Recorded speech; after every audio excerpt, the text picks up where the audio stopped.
પૌરાણિક કથા અનુસાર બહેન સુભદ્રા જ્યારે પિયર આવ્યા ત્યારે નગર ચર્ચા કરવાનું મન થયું અને બંને ભાઈઓ આગળ રજૂઆત કરી તો બંને ભાઈઓએ બહેન સુભદ્રાને રથમાં સાથે બેસાડી નગર પરિભ્રમણ કરાવ્યું. એ પ્રસંગની યાદમાં રથયાત્રાનો તહેવાર ધામધૂમથી ઉજવાય છે.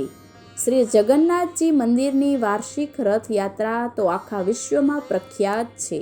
ભગવાન શ્રી જગન્નાથજીની આ રથયાત્રા અષાઢ શુક્લ દ્વિતીયાથી શરૂ થાય છે. રથયાત્રામાં મુખ્ય 3 રથ હોય છે, જેમાં ભગવાન શ્રી કૃષ્ણ ચંદ્રના રથને નંદીઘોષ અને બહેન સુભદ્રા તથા બલરામભાઈના રથને અનુક્રમે પદ્માધ્વજ અને તાલધ્વજ તરીકે ઓળખવામાં આવે છે.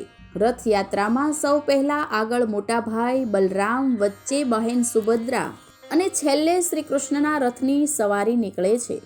આ યાત્રા મુખ્ય મંદિરથી શરૂ થઈ 2 કિલોમીટર દૂર સ્થિત ગુડિયા મંદિર ઉપર સમાપ્ત થાય છે, જ્યાં ભગવાન શ્રી જગન્નાથજી 7 દિવસ સુધી વિશ્રામ કરે છે અને અષાઢ શુક્લ દશમના દિવસે ફરી પાછી યાત્રા કરીને મુખ્ય મંદિરે પાછી પહોંચે છે. તેને બહુડા યાત્રા કહેવાય છે. શ્રી જગન્નાથજીની રથયાત્રા એક મહોત્સવ અને પર્વના રૂપે જ આખા દેશમાં મનાવવામાં આવે છે. રથયાત્રા અને શ્રી સ્વામિનારાયણ સંપ્રદાયનો અલૌકિક સંબંધ શ્રી નીલકંઠવર્ણી સ્વરૂપે ભગવાન નગરજનોને તથા તીર્થયાત્રીઓને નિજ દર્શનનું અલૌકિક સુખ આપી રહ્યા છે અને ઉનાળાની બળબળતી લૂ લઈને સમગ્ર સૃષ્ટિ અળકળાતી હતી ત્યારે બધાના નૈણ વરસાદની અમી દ્રષ્ટિ તરફ મંડાઈને વરસાદ રાહ જોતા હતા. એ સમયે આકાશમાં ઉત્તરાદી દિશાએથી એક કાળી વાદળી હળહળ કરતી આવી અને વરસાદની હેલી મંડાણી. કોટે મોર કણો કિયા વાદળ ચમકી વીજ, રુદાને નાથ સાંભળ્યો આવી અષાઢી બીજ, આવી અષાઢી બીજ.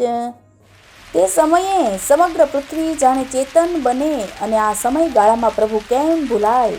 ભક્તોને ભાવના થાય કે પ્રભુ પણ આ ચેતન ધારામાં વિહાર કરવા પધારે અને એ દરમિયાન જગન્નાથપુરી તીર્થમાં અષાઢી બીજના રથયાત્રાની જોરશોરથી તૈયારીઓ થવા લાગી.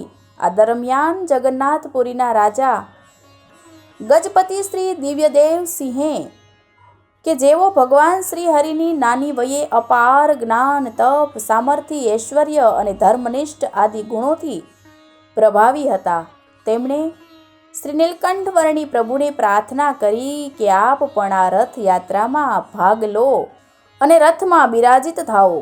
રાજાને મુમુક્ષુ જાણી પ્રભુએ તેની વિનંતીને ગ્રાહ્ય કરી અને બીજા દિવસનો સંવંત 1854 અષાઢ સુદ બીજ તારીખ 26/6/1797 સોમવાર અષાઢી બીજનું સૂરજ આજ જાણે જગન્નાથપુરીમાં કંઈક ઓર આનંદ લાવ્યો છે.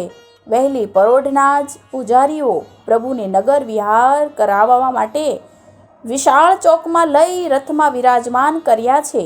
આ સમયે રાજાની વિનંતીને માન આપી શ્રી નીલકંઠવર્ણીએ પણ ભગવાન જગન્નાથજીના રથમાં આગળના ભાગમાં વિરાજમાન થયા છે. મંદિરના પાત્રાઓ ડંકા, ઝાલર વગેરે લઈ રથમાં ગોઠવાઈને મંગલ ધ્વનિ કરી રહ્યા છે અને ગજપતિ મહારાજાએ પણ વિવિધ વાજિંત્રોથી સજ્જ સેના લાવી રથયાત્રામાં સામેલ કરી છે. ઉત્સાહી ભક્તો ભક્તિમાં તલ્લીન થઈ પ્રભુના રથને ખેંચવા લાગ્યા છે. આ રીતે રથયાત્રા મંદિરથી 2 કિલોમીટર દૂર ભગવાનના મામાના ઘરે એટલે કે ગુડિયા મંદિરે વિરામ થઈ.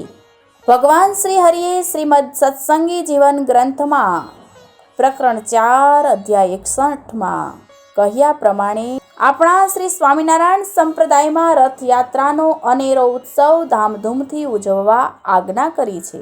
તે અનુસાર પરંપરાગત રીતે આપણા વિવિધ મંદિરોમાં રથયાત્રા ઉત્સવ ધામધૂમથી ઉજવાય છે.